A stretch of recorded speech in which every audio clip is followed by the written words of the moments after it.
Hello, everyone, and welcome to today's Level Up webinar. I am Michaela, joined by the lovely Marissa, and we are very excited to be continuing this series today, talking about all things IT strategy planning. So if you're new to the series, we host one webinar per month designed around a different topic each time for business leaders to strategically level up their business game. Of course, we'll be talking about building tech into your normal business operations, but to shake things up a little, we'll also bring in guest speakers who are experts on the topics, have a little interview with them, and get some insight to help level up your business game even more. But before we get started today, I do want to mention a couple of quick tools and then we'll kick it off. So these are pre-recorded conversations. However, we are here live with you in the chat box. So please feel free to ask any questions throughout so that we can address things that you really want to hear about. Feel free to ask those questions whenever you think of them, even if they're not necessarily relevant to the content that we're on at that moment. We're more than happy to answer them whenever. And one last thing before we get going, this webinar will be available as a recording after the fact, so you will get a link in your email that you are absolutely welcome to share with other people inside your office or your network that you think would benefit from the content. So today we're going to be focusing on the topic of building your IT strategy. You know, as we near the end of the calendar year, it's always a good time to do some reflection and review, look at what worked and what could use some improvement so that you can craft an IT strategy that stays aligned with your business goals and can help support your organization's growth. So we'll have 3 different segments when it comes to building your IT strategy. First, we'll talk about what's going on now, looking at the current state of your technology. Then we'll move into planning for the future and talking about some of the things that you may want to consider specifically for 2022. And finally, we will wrap it up talking about actually creating the plan to make it all happen. So with all of that being said, let's get started. Let's level up.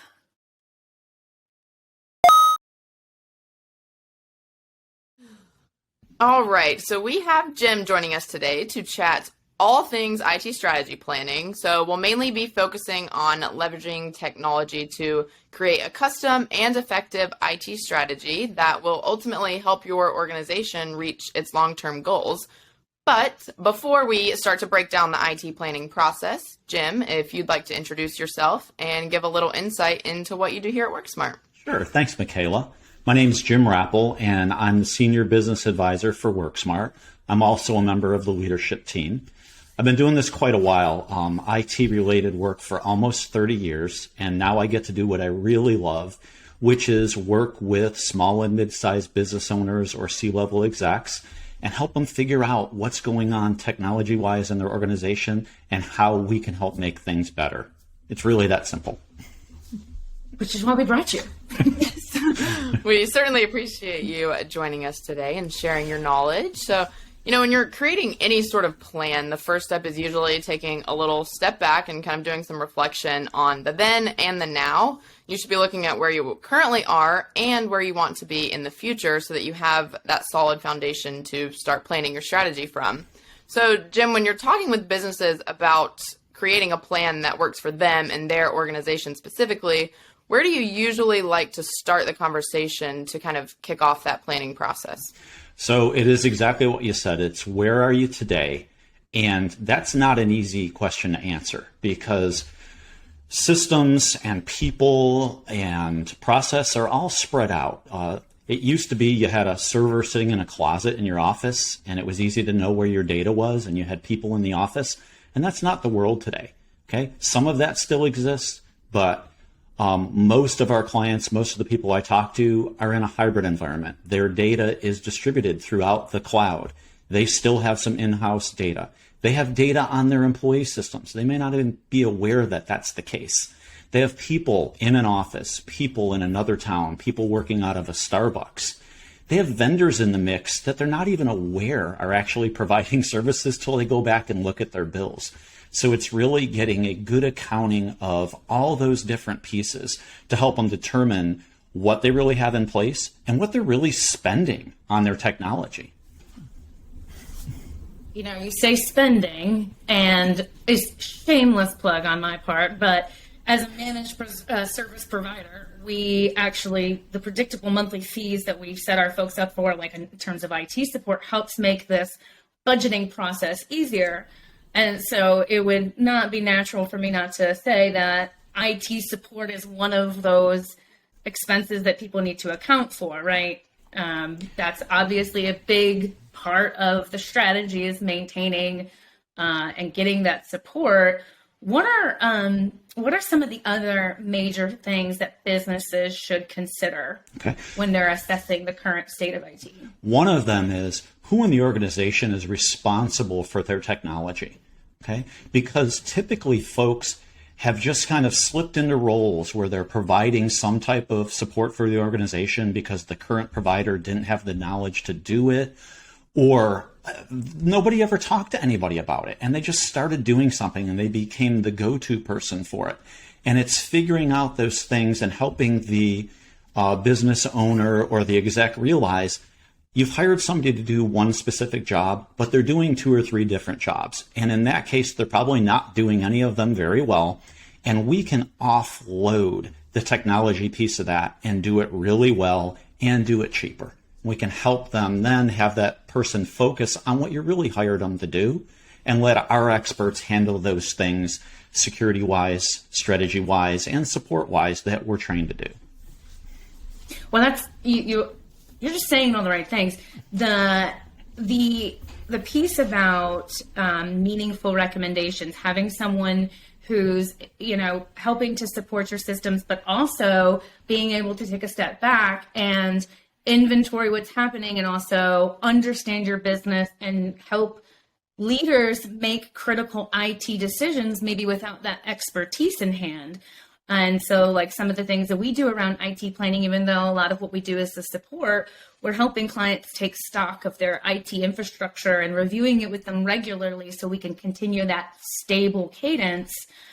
For folks that are doing it without an internal IT team or a partner like us, or for folks that are doing it and just want a kind of a refresh, what are some of the chunks of the IT world, aside from kind of the people who manage the decisions and the support? What are some of those kind of buckets that they should be thinking about? So a couple main buckets, and one is that support expense that they can quantify, right? If they're paying somebody internally or they're using a provider or they know that they've got some expenses, it's understanding what those are. Then it's the tools. Okay, what have they invested in to do their job? And it could be really easy. It's, well, we use Microsoft Office, okay? But typically it's more complex than that. It's we use Office and we use Zoom, and oh yeah, we also put files up in the cloud in Dropbox or ShareFile. And then it's identifying all those different pieces and getting that all in a bucket. And then it's talking about strategy and what they're doing from that aspect, because they're being strategic in other areas of their business. Okay, but oftentimes they're not being strategic when it comes to technology. They're just looking for what's available now, or what does this vendor do, right? Or what's the latest thing I saw in my email box? Not taking that step back and evaluating, where do I really want to get to? Okay, I have this chunk of IT today. Here's what I want to accomplish with my business. What do I need to get there? And we build that into all of the service plans that we provide to our clients. It's the accounting of what you have. Okay, it's making sure that's being done intelligently and cost effectively. And it's looking at where does the business want to go and what do we need to do to get there? And we're going to talk more about that in a later segment, but that is a bucket, and that's a very meaningful bucket. Yeah, absolutely. When you mentioned about the tools that people are using, we've got the hardware aspect of it. The devices that the employees are using, whether it's their own or you have a bring your own device policy. You mentioned it, we've got a lot of folks that are looking at how can I do this with less hardware. So there's opportunities when servers reach a certain age or workstations reach a certain age. There's a lot of expense that you can easily kind of plan for when it comes to like aging equipment. But there's also a lot of technology that's trendy right now. We hear a lot about AI. We hear a lot about it's just automation, period, and the cloud. What are some of the things that people need to be aware of about the cloud technology that they're using now? Not necessarily what they want to do in the planning part, but like, what do they need to know about what they're doing now? So the situation that I run into a lot is folks have moved data to the cloud, and it's typically in the Microsoft Office 365 environment. But what they haven't done is actually gone through and implemented best practices in that environment. And it changes all the time. There are a myriad of security settings that should be set that aren't by default. The analogy I usually like to give when talking with folks is the worst thing that ever happened to network security was when you could go to Best Buy and buy a wireless router and bring it to your office, plug it in, and everything worked. Because it did work, and that sounded great, but it wasn't secure at all, and it opened your wireless networks up to anybody who had even the most rudimentary hacking tool to break into your network. And the same thing is happening in the cloud. The cloud applications are easy to set up, but they're not easy to secure, and most people don't have the necessary skills or expertise to do that. So that is a really important piece. It's identifying that and what's been done to secure those environments. And it's also taking stock of all the different places your data resides. And what are you doing to make sure that, one, it's protected, and two, that you could actually recover it? Because this is an assumed breach world. This isn't a we're never going to get hacked world. It's going to happen. So what are you going to do when it happens? And how can we help you when it happens? We can't prevent, but we can protect. And so we're going to do everything we can to help you protect your data and make it recoverable. That's where conversations go. When people really get into that, we find tons of different things to talk about in areas where we could help simplify things and consolidate things, improve. And actually, I know it sounds trite, but they can rest easy at night because then they have an understanding of where their data is and what's going to happen if there is a problem.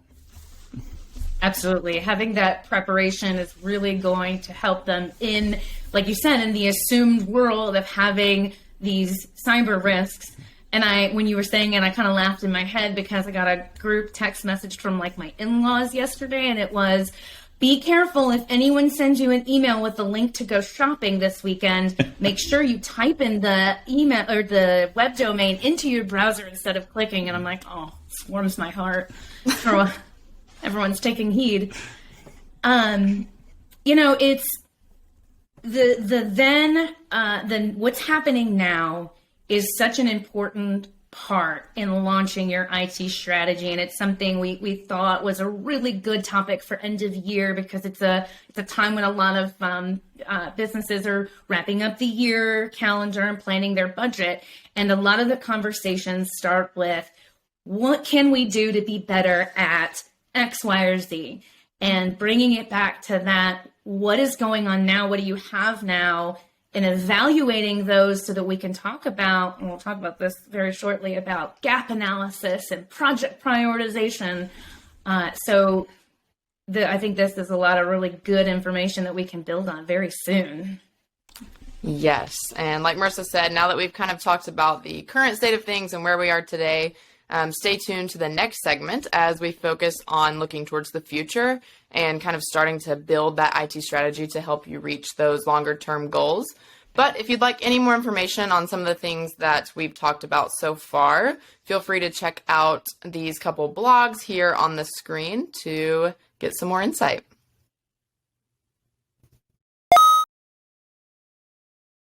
All right, so we are back with Jim, a senior business advisor and part of our leadership team here at WorkSmart, to share his expertise on making technology work for your business. So far we've talked about starting your planning process by looking at the now and then and really kind of reflecting on the current state of things. So now we need to focus on the future. So we are in an extremely fast-changing world with new technologies and new processes being created all the time. And it's really important to distinguish which technologies you actually need to help your business stay competitive while also not breaking the bank. So kind of similar to how we talked about assessing the state of your current IT, we start planning for the future by aligning with your business strategy. Where do you want to be in 1 year, or where do you want to be in 5 years? So Jim, when you're diving into this part of the strategy process, kind of looking towards the future, what are some of the questions and points that you like to bring up? I think it's important when starting this discussion to not focus on technology. It's to talk about the business. And it's to talk about not just what you do for your business and what you're trying to accomplish, but the people that are involved and what the plans are there in regards to, are you going to be in an office environment or a hybrid environment? Are you going to have all remote workers? Where are you going to hire your worker pool from? What do they need to be equipped with to do their job? And make sure that all aligns with your goals for the business. If you have projected growth, whether it's number of people or revenue or some other goal that you're trying to accomplish, making sure that all aligns. There is a propensity, I think, with business owners to get stuck looking at what they're currently doing and just thinking, if I just make that better. We want to help pull them back from that type of thinking, going, okay, where do you really want to be? And hopefully we can provide some good, sound strategic advice on other ways to get there that may be easier, simpler, more cost effective, and more secure and more sustainable. Yeah, and that I'm glad you said that, because like you said, people can get stuck looking at what they're doing now.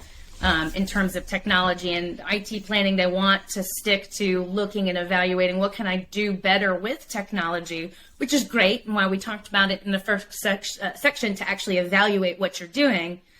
But really, our premise is making IT simpler so that the business can grow, and really understanding just from a business perspective what the specific goals are, and not necessarily, and I'm sure, Jim, you can attest to this, when you ask small businesses, well, what are your goals in a year or 5 from now? The answer is probably grow. But what does that look like? And being able to talk specifically so that we could take it further from there. It's not as simple as just, well, we're going to need another server, or, well, we're going to need 5 more laptops, or 5 more Office 365 accounts. There's so much. The technology is so integrated into everything. There's so many different tools. It's identifying it all. And then not only that, it's making sure that it's secure and it's backed up, and we have some type of strategy for business continuity, and we have a way to adapt quickly if we need to, if the market changes. If we get locked down again for 12 months, if things completely open up and it goes complete gangbusters, can we pivot? Can we make different things happen? Can they rely on us to be a partner to help them with that, and talking through what that actually looks like? And, when you, we didn't mention this in our first segment, when we mentioned about making sure you have the right people involved in supporting the organization and helping to make IT recommendations. But the other side of that in planning for the future is making sure you have the right people at the table for consideration of their goals across the business, because different teams typically have their own sets of goals, and that's where we can kind of see some of this adoption where tools might get adopted in one place. So understanding the entire business's plans and what priorities are across different teams probably also plays a role. It certainly does. And you've said it a number of times, the collaboration is what's key. We can't just make recommendations in a vacuum, right? We need to have the input of the accounting group and sales and marketing and production or distribution groups, right? Or whoever is dealing with clients. We need to know what's going on from their perspective, and put that all together so we can make really meaningful recommendations and make sure everybody understands what it is we're trying to accomplish together. Security comes into that mix. Compliance comes into that mix. And I heard this the other day in a webinar. Cybersecurity is a team sport, and it's absolutely true. You can't rely on your vendor to make you secure. It doesn't happen. You can't outsource risk. The risk is always there. but together we can mitigate it. And we can try to find the best ways to approach and put the best tools and process in place while maintaining your productivity, right? Acceptable level of risk, acceptable level of expense. We know where we are together and we know where we want to be. Things don't happen overnight. A well thought out plan for compliance takes a while to implement. It takes a lot of different people. It may even take outside vendors that neither of us know about in our first couple of conversations. But we're going to figure that out and we're going to help make those recommendations. You said two things there that got me equally excited. So I'm going to split my brain and go one direction first. One was cybersecurity. We'll come back to that. The first one was the word together. And we have at WorkSmart, we have a proven process because we believe in consistent results. And so thus the proven process. And part of that process is the strategy component. You've heard of talk about this now a couple times. And the word collaborative strategy is very intentional because as IT experts, we can make great recommendations for any number of areas. But where they become meaningful recommendations is really understanding from the people who are in the business what the goals are of the organization. And then we can help bring the IT expertise. So when you said together, there was like a light that lit up. And to reemphasize that this is not decisions that are made in a vacuum, even without WorkSmart as an IT provider. It really is a collaborative, ongoing effort of aligning business goals. It is, and that's the only way that we think it really works well. And we start that way in our sales process. It's collaborative, right? I don't just come up with a plan and say, here's the plan that works. It's a lot of back and forth. It's a lot of understanding the business and the people and immediate needs and future needs so that we can put together a solution that is going to be meaningful. And then our process is right from the start. It's trying to understand the business even further and the tools and the appropriate people involved so that we can make a good, accurate assessment and then sit down and talk about it again. Again, we're collaborating and talking about here's where we see security gaps or productivity issues, or you've expressed ongoing frustration. Here's how we think we can address. Here's the plan for it. Some of it can be addressed immediately and it's easy. Some is longer term. Some of it's going to be large scale projects and you're going to need to budget for them. But we're going to agree on that together and make sure that the goal we're shooting for is the right goal. And then we build into our ongoing service more collaborative time, more strategic time. It's part of our plans. It's what makes our service plans really help a business, and it provides long-term partnerships. People want to stick with us because, hey, you guys really helped me here. We got to this point. This year, let's get to this point. Okay, let's do it. And it's together. And you look back on those relationships and the growth, and it's really special. And I think that's what's, we want to provide services, right? We want to build our organization, but we want these relationships with clients where we can look at it and go, we really helped their business, and they get it and they go, hey, we helped WorkSmart grow and they grew with us. Yeah, it's tremendous. It's a great place to be. All right, so now I get to take us back to the other thing that I was really excited to talk about, so I don't forget. Cybersecurity. Obviously, it's something that continues to be a point of concern and priority for small businesses, any business.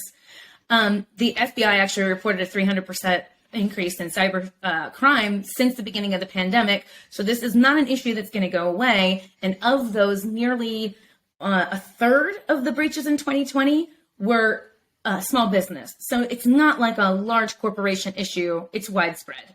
So I know a lot of companies want to talk about this, whether they're prospects or existing clients. So Jim, what is your advice for companies who want to know what they should be doing for security?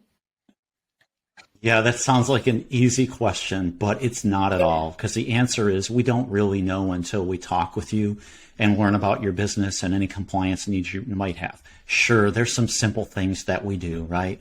Firewalls and antivirus and making sure wireless is secure, making sure any cloud environments you have are secured. But then there's what are the different ways people are accessing your network and your data, and what different tools are they using, and what would be a good overall strategy for securing that. And are your end users getting any type of training? Or are they just kind of flying by the seat of their pants on things? You know, we like to say that end users are the most vulnerable part of your network, and it's the truth. So if you're not doing something there, that needs to be addressed. So it's evaluating those things, and then it's also, and what happens when there is a breach? Okay, how do we recover? Because I mentioned it earlier. Okay, we can protect, but we can't prevent. No one can. And if they're telling you they are, it's not the truth. Okay, but we can help protect, and we can make sure we can recover, and that we all understand what that looks like and what the risk is and how we're going to try to mitigate it. So that the real answer is, we talk it through, we identify different areas, and we come to the agreement that there's some stuff that we can do right away, and there are some things that are going to take time. We want to get to this place, we want to get higher up the mountain, it's going to take a little time, and this is what we're going to have to do to get there.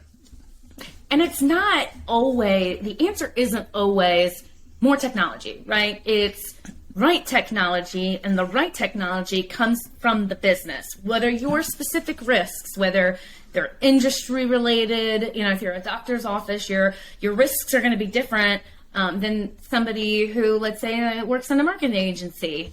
Your goals are going to impact how much you might be willing to, you know, if you have an aggressive growth plan, you might be willing to spend more money in a certain area. So all of those things really tie together to make the right decisions, and not just more technology. And all of that to say, sometimes it's a process, and sometimes it's people. And so it's really important to identify those business goals first before we start talking through those strategy things, because we could talk about technology all day. But Michaela said it earlier, it's not breaking the bank while we do it. No, absolutely not. There are many affordable security solutions. It's just a matter of identifying what's most important and then how we get there. Certainly. And then, like, on the topics of trends and considerations, now we've talked, let's say people are at the point now where they've talked through their business goals, and we all know hybrid work is a focal point for a lot of employees. They want to be able to have the opportunity to work remotely at some capacity. So whether the organization has invested in it full time or part time, what should businesses consider if they don't plan returning to the office full time? Yeah, so it's interesting because most people think, oh, I'm going to save a whole bunch of money because I'm not bringing people back to the office. But that's not really the true answer, okay? Because now we've got a distributed workforce, and we've got to account for not only securing them in those remote locations, but supporting them, all right? And keeping track of all that data and all that process now that it's spread out.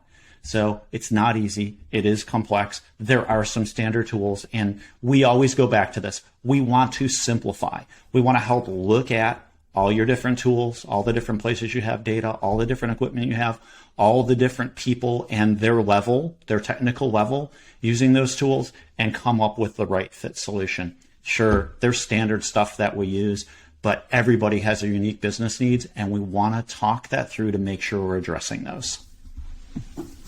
For sure. And even when we talk about it in the midst of the company, what's the best solution for your team? Well, it's a mix of being productive and secure, and making the balance and making the decisions to have the right mechanisms in place for that.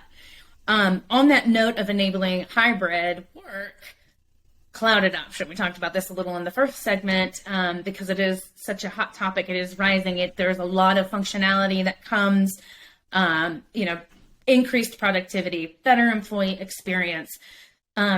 What do you think is important for businesses to know as they invest in more online tech?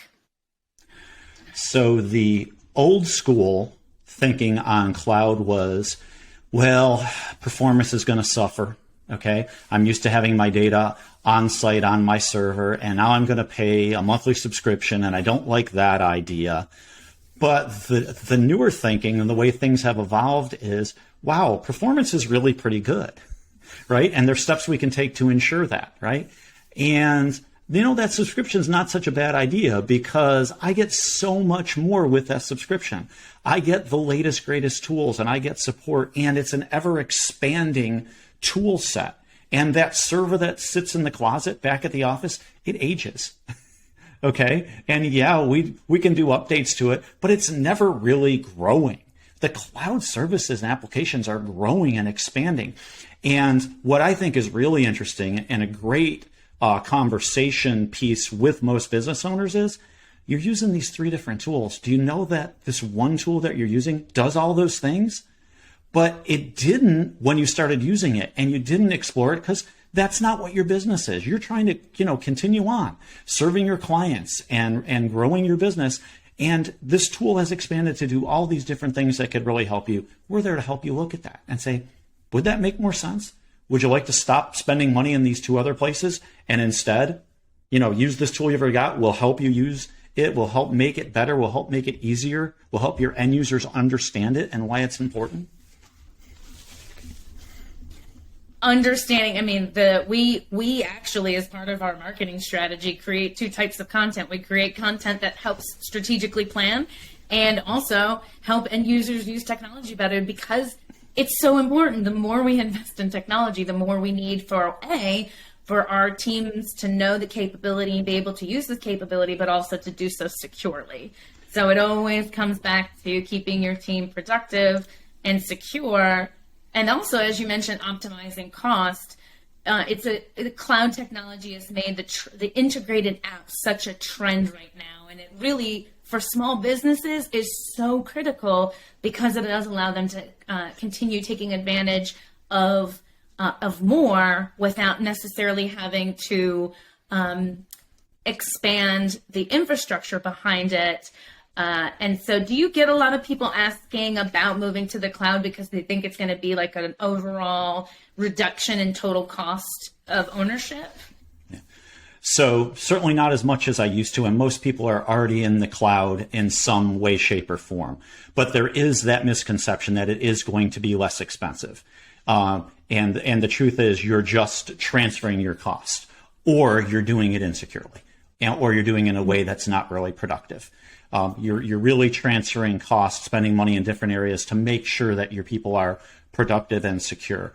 But I want to go back to something that you said, Marissa. You were talking about our marketing team, and here's a shameless plug for WorkSmart and the way we work. Because if you want to see what kind of organization we are, go to our website, look at our webinars, look at our blogs. We are trying to help our prospects, our clients, and our people. Okay, we're not trying to just sell you. We're trying to show you, here are all the different ways that we help people. Come on in, look it over, try it out. See if you think this would be helpful for your organization. It makes my job really easy if somebody goes to the website and watches a couple of our webinars or looks at our blog, because they look at it and go, boy, that's valuable material. I didn't know that. My end users would really like this kind of information on a regular basis. And that's what we do. And we're doing it for our clients. We're doing it for our own people. So I think that that's important to mention. Absolutely. We'll take it. It's not only a WorkSmart plug, but it's a Michaela and Marissa and marketing plug. So. Indeed.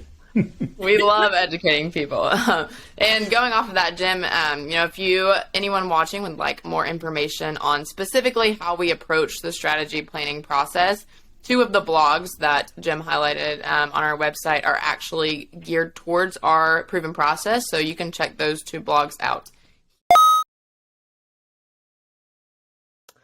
All right, so far we have talked about the state of things today, identified some of our needs and opportunities, and our goals for the future. So now it's time to talk about the actual plan and a few smart ways to use technology to support your business. So, Marissa, generally speaking, what are some of the basics of an IT outline? Yeah. So the roadmap you build, this technology roadmap, is really that outline that guides your technology, the initiatives, the products and the services that you use, and the strategy for all those things that you said for you to meet your needs and those opportunities that you identified. This technology is obviously full of constant change. I mean, the way we work is constant change. And so that's why it's more important than ever to really have this solid outline, this technology roadmap that helps you really clearly see how you're using technology, how you're already using it, today, and then what you need to implement for the future so that you can avoid risks and update outdated technology and continue to grow your organization. It's that what we talked about before just a few times about aligning with the business goals and where you are, where you want to be, and what's missing. Right. And as you talk about, looking at the things where you are now versus the future, your complete IT roadmap will have two distinct parts. It'll be the things that you'll need regardless, which would include your traditional IT support costs, any existing subscriptions that you may have, things along those lines. But your roadmap will also include the things that will be initiatives of growth and improvement as you build your strategy. So let's first start off with some of the things that you're going to need. Can you give us some examples of some of those things? Yeah, it's a great way to look at it. Like the things that you're going to need regardless. As you said, you've got these expenses that you can anticipate. And so obviously those are things you're going to want to include on the roadmap. These are going to be things like your licenses, your software support renewals, hardware warranties from like the manufacturer, hardware refresh cycles. We talk a lot about with our clients about maintaining a proactive strategy to keeping hardware functional. And we're talking about the devices that your employees use, because not only is it a measure of productivity if their technology works well, but there's also this component of security concerns with outdated hardware. We talk about operating systems going out of support. There's also just older hardware that breaks over time and causes more downtime, which can affect employee morale. But there's also this, overall environmental health. Proactive planning helps you to help avoid this likelihood of outgrowing your technology. And so those, creating a plan for whether it's every 3 years, every 5 years, you do a mass implementation of new hardware. If over time you phase, you have a proactive strategy. When machines reach 3 years, you start replacing, 5 every year to make it more digestible. So that's something that that you can anticipate regardless. And then there's the infrastructure you may maintain in your office. So that's like your networking, your internet speeds. If things have changed the way you're working in the office, you may need to scale back.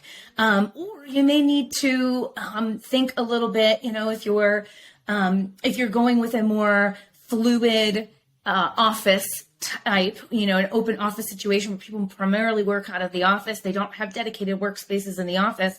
Maybe there's some change to the infrastructure. Maybe you need better wireless in more places. Maybe you need to consider having, now that you're using all these cloud apps, maybe there are infrastructure, internet things that you can do to boost and optimize your internet speeds. So those are kind of things that you're looking at regardless. And I think I'd also like to talk about backups and security, but I think it could be traditional expenses, but I like to think of those in terms of initiatives improvement. Right. So all of that backup sort of are included in, you're going to need them. They're expected. You can count on those, coming in. That's really only about one half of your roadmap, though, because on the flip side, you have to add in some of the things that will be specific to your growth and improvement plans that you're adding to your strategy. So I guess starting with backups, what are some of those things on the other side that are going to be more geared towards initiatives for improvement? Yeah. Planted the seed to talk about backups. I mean, backups are it's a critical component. So you think about it, you need it regardless. But if you've already implemented your backup solution, or if you don't have a backup solution, this is an obvious area for improvement, because this is what's going to really protect your organization in the event of an unfortunate scenario of whether it's data loss or downtime. And so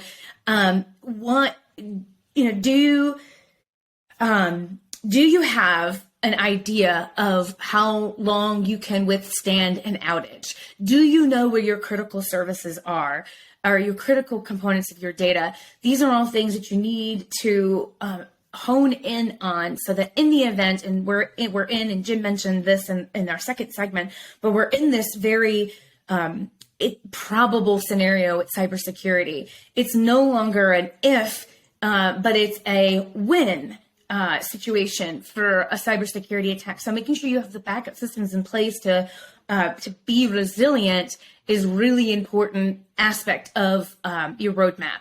Over time, your technology is changing. Your backup needs to change as well to support the 1 year, 3 year goals of yours.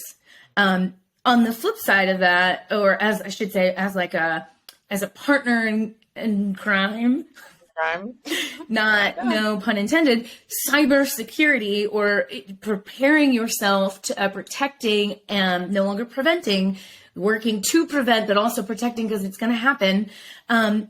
Do you have any cybersecurity? First of all, do you have any cybersecurity or compliance regulations and standards that your company must adhere to?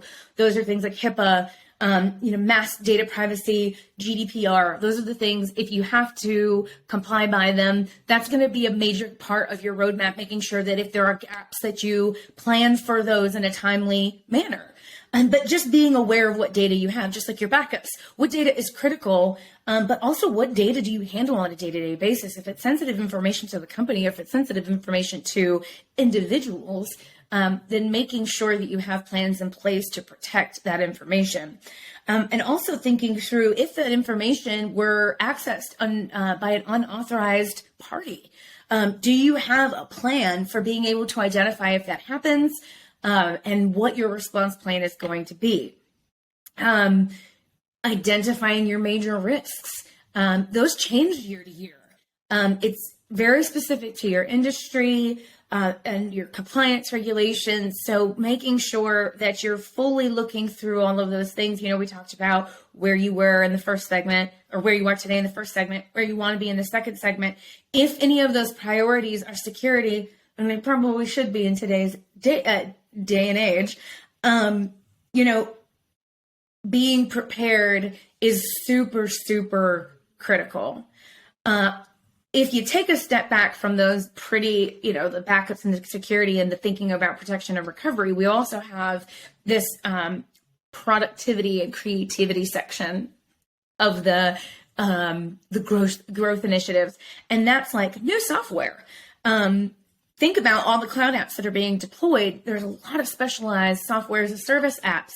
If you think about HR technology, now that there's a big focus on employee well-being, and a lot of that is being captured through these cloud HR apps.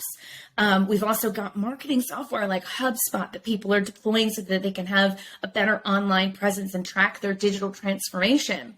There's space optimization software. So we talked about an example of where you have more of a hoteling, free-flowing office environment.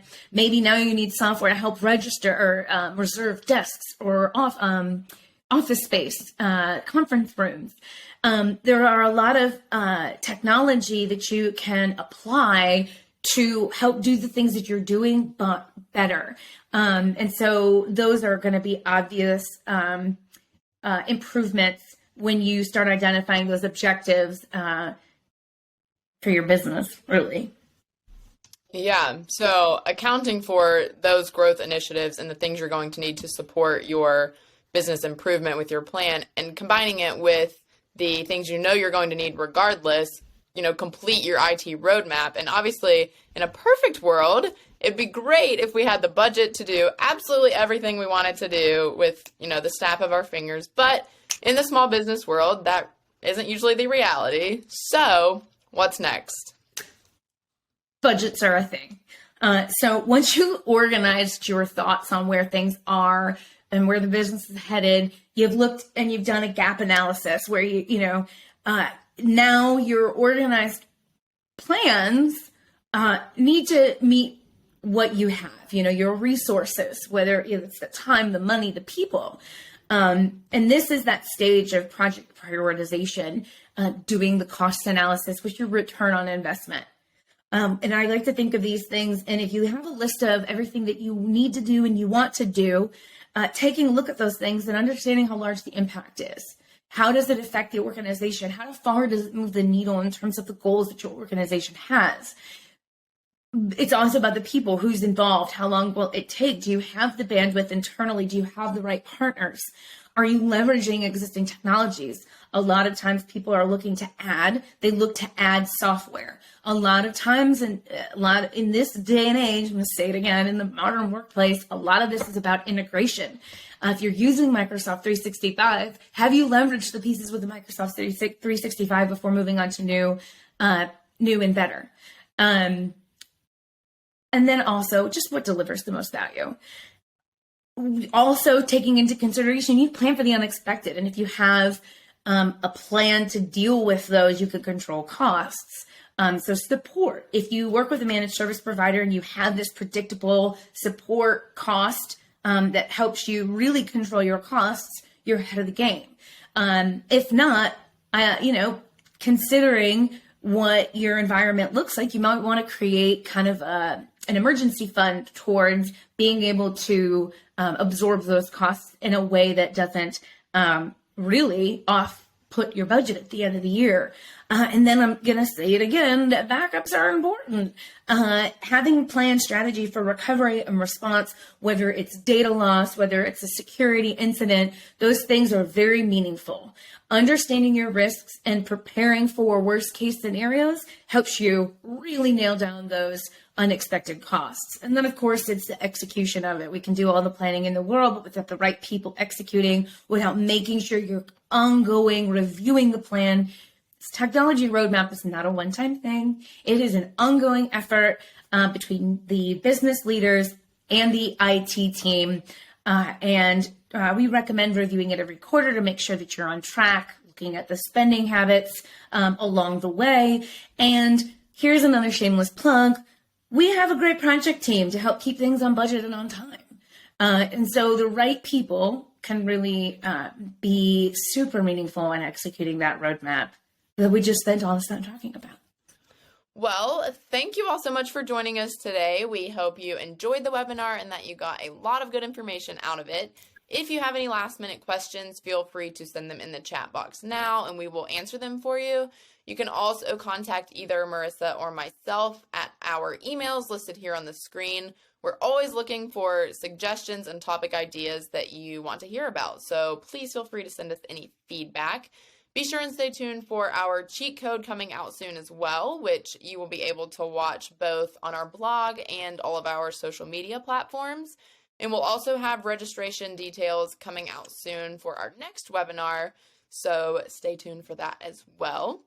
And with that, thank you all again for hanging out with us today, and we will see you next time in the new year. See you then.